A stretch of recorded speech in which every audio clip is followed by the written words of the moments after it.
If you've driven on Highway 17, you've gone underneath this sign. But have you ever wondered what exactly it was for? Well, us here at the Lost Parks of Northern California want to let you open one of your Christmas gifts early. And boy, let me tell you, it's a doozy. Merry Christmas and Happy Holidays, everyone. Welcome back to Santa's Village.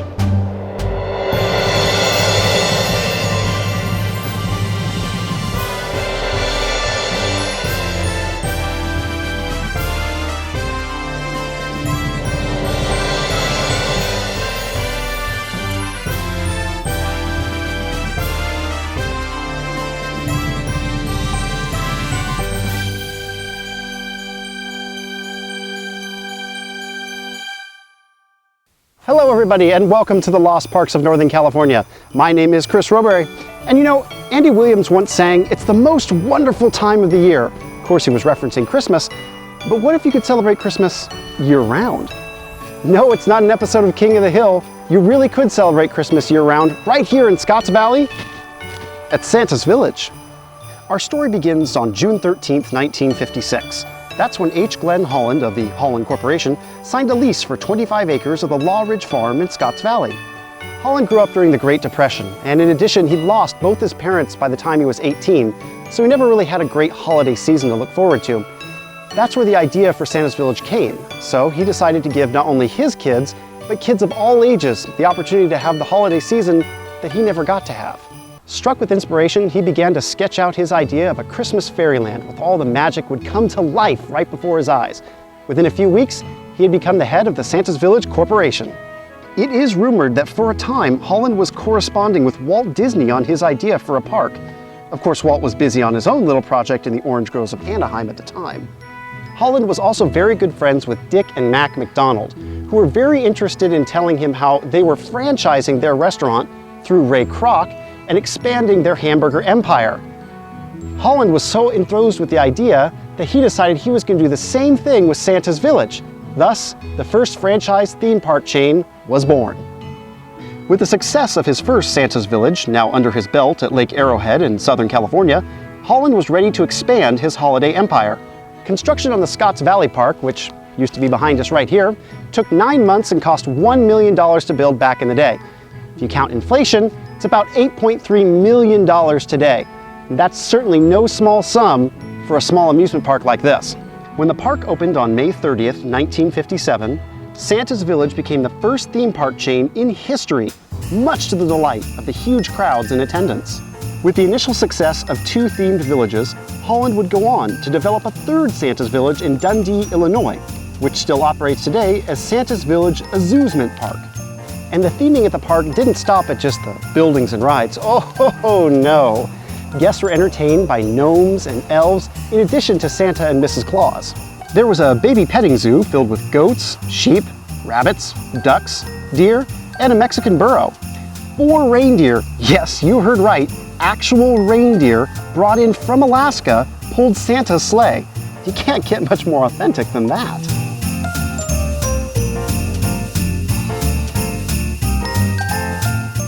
And coaster fans, unfortunately you missed out on an awesome credit.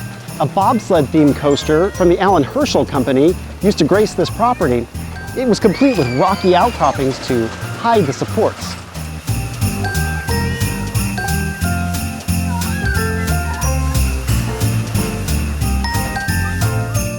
Other notable attractions included a whirling Christmas tree,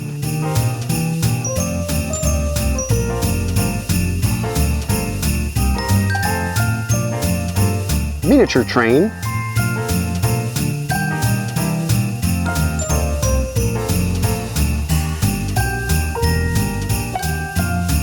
spinning snowballs,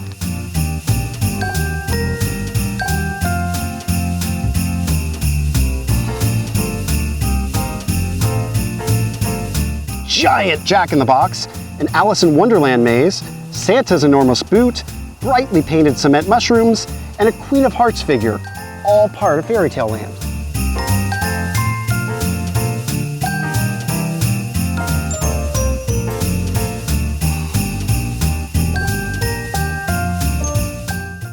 Well, Santa's Village was the most interactive of the parks, even of the larger parks, because the rides were things that you could actually operate yourself. For example, the tractors didn't have a rail that would guide you. You actually had to drive the tractor.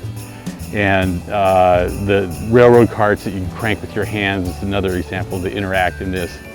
And that was more fun for me than just being sort of a passive passenger on some sort of ride. One of the coolest things about it is, it was my first job, and I lived at home. I drove my own car. My parents paid for the gas, and I got to go to this magical world. For me, coming in the morning, there was often fog, and I would walk through the fog following my nose to the gingerbread house, where I had to have warm gingerbread with whipped cream on it. Well, I remember it was surreal. I mean, it was Christmas in July and June and March. It was fun, and we went often because we lived so close by. I remember the Witch's Bakery.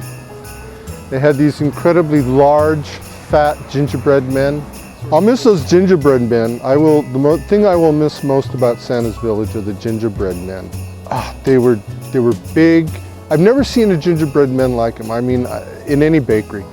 They were big, they were really thick, they were really soft. They were perfect. They were the most perfect gingerbread men I'd ever had. Well, probably the railroad carts that you hand crank, because I really enjoyed them when I was a little kid, and I came back as kind of a big kid when I was about 12. And I was really too big for these things, and I derailed it. And I think the operator was kind of disgusted with me, but I had such a good time anyway, and I just picked up the cart and put it back on the rails and kept cranking. And she said, "Yeah, see, you're too big for this ride." And I don't care, I just love it. It doesn't matter. Mrs. Claus had her own confectionery kitchen, which was right back here, and served all sorts of holiday treats, including gingerbread men and cinnamon rolls. They even had steak sandwiches for lunch. Now that's not your average theme park fare. The park also included characters from children's stories, including the Easter Bunny, Little Bo Peep, and the Good Witch, who wandered throughout the park. It was the quintessential theme park. I just remember getting inside the place and feeling, the sense that you'd been removed from, the ordinary day-to-day life. Much like I think people feel with a lot of theme parks, particularly Disneyland, it almost had that kind of a sense of once you got in there, you're almost off the planet in another world, It had that feel for it. Hi, my name is Marie Berry, and I created the Santa's Village Memories, Scotts Valley, California Facebook group. Well, the first time I went to Santa's Village, I was about 3.5, and I have a small photo of that. And I remember the burro rides, the carousel, and sitting atop the beloved mushroom. Well, I loved the mushrooms. That was really just something phenomenal that was unusual, and as a child it was really intriguing. I loved the giant slide that they had there, and I also loved to ride the burros and go on the rides in the park. We have nearly 2,000 members in the Facebook group, so it's growing by leaps and bounds every day. Well, for me, it keeps local history alive, and that's very important to me because growing up here in Silicon Valley, a lot has changed through the years. And these memories that we have from when we were children that are no longer there, we're able to share those with our own children and generations to come. So I think it's really important for people to connect, post their pictures and videos. By the way, we probably have more pictures and videos than anywhere else you'll find on the internet for Santa's Village in Scotts Valley. So it's really a unique group. They can find it by searching Santa's Village Memories, Scotts Valley, California in the Facebook search page, and just request to join it and I'll let them in. And they had a policy that during the last half hour of being open, if the park was really quiet or we had hardly any visitors, then the employees could ride the rides for free. And so one of the guys who worked there dressed up like a scarecrow with a big pumpkin head, and he was called Mr. Pumpkinhead. So he and I got into the snowball ride to take it for a spin, and it was one of those rides where it has a wheel in the middle that you could turn the wheel and spin the cup really fast. So we both got on the wheel and we were spinning it really, really fast. Suddenly I heard him screaming and yelling at the ride operator to stop the ride. And it turns out he was getting nauseous. So the ride operator stopped the ride and he got out and he had to run to the nearest restroom, which was probably 150 feet away easily, because we were on one end of the park. And he managed, I mean, in this big shoes and scarecrow outfit, he managed to get to the men's room and got that big fiberglass head off before he threw up. And I'm really glad that he did, because if he had thrown up in that pumpkin head, I don't think employees would have been allowed to ride the rides anymore after that. 10 years after opening this Santa's Village, Holland offered the entire corporation up for sale. You see, the third Santa's Village park, he didn't take into consideration the fact that it would have a shorter season due to the freezing cold temperatures in Dundee, Illinois. It was sold to a Santa Clara real estate developer with the idea of bringing a Knott's Berry Farm type theme park here to Scotts Valley. However, the final blow for Santa's Village came from above, via Mother Nature. During the park's peak season in November and December, it poured mercilessly during the winter of 1978, and attendance, of course, slumped in the process. Santa's Village closed forever in January of 1979. Holy cow.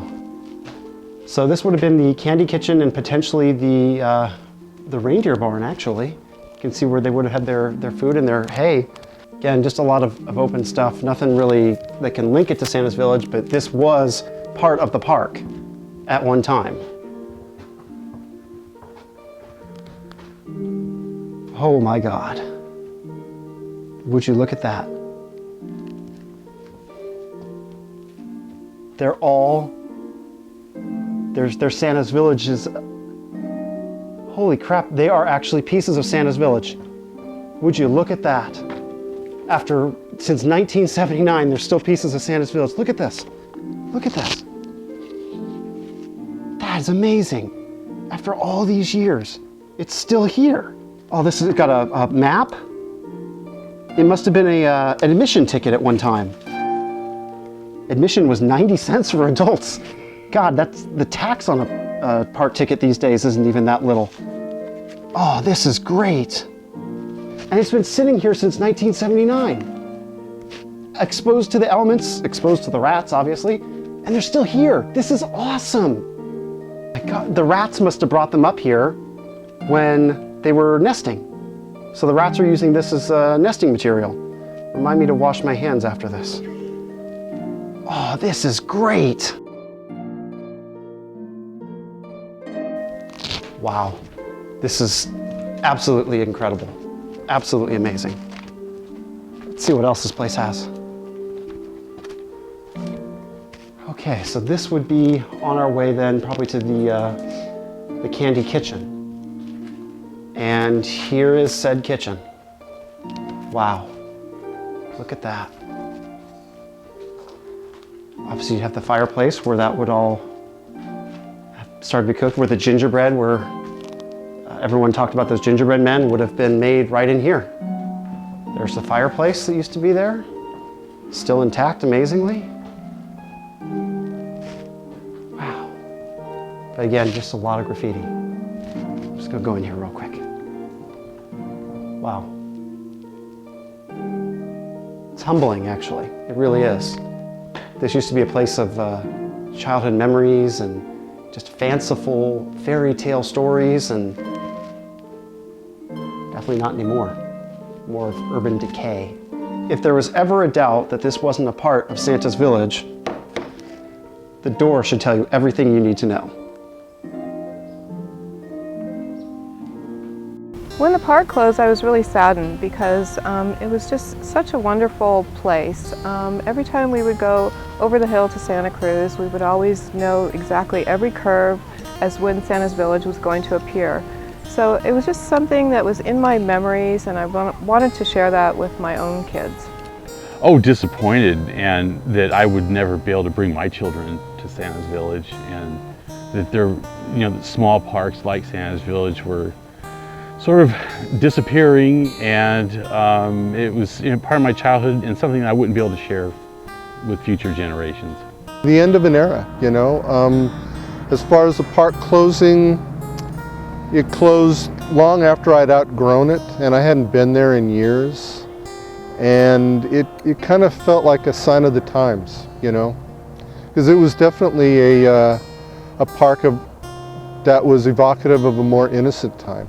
It just felt like this magical era was coming to an end, and I mean, you entered into a whole different world when you were there. In the trees, the incredible redwood trees, and walking through the woods to go to work, and the sound of the train, you know, the whistle, and I just thought, what is going to happen to that incredible place, that magical place that had so many memories for so many people. But just because the park closed over 30 years ago doesn't mean you still can't experience a small piece of it around today. You just have to know where to look. You can come here to McDorsa Park, which is on the other side of Highway 17 from the park site, where under this oak tree you'll find 2 of the original mushrooms from the park.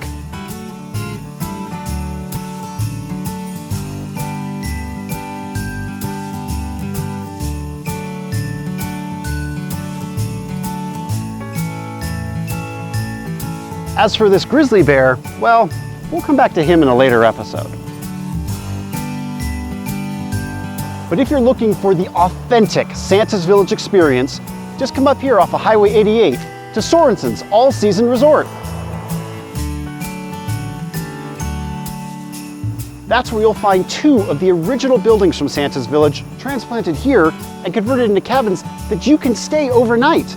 That's pretty awesome.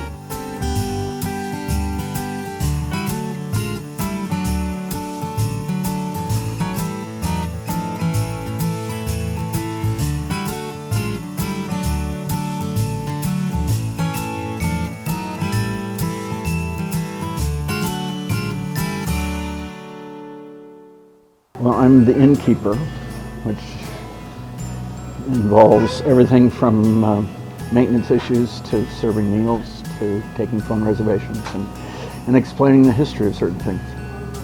We wandered through here on our honeymoon 33 years ago to find this dilapidated group of cabins. It's been a pretty special ride for those 33 years.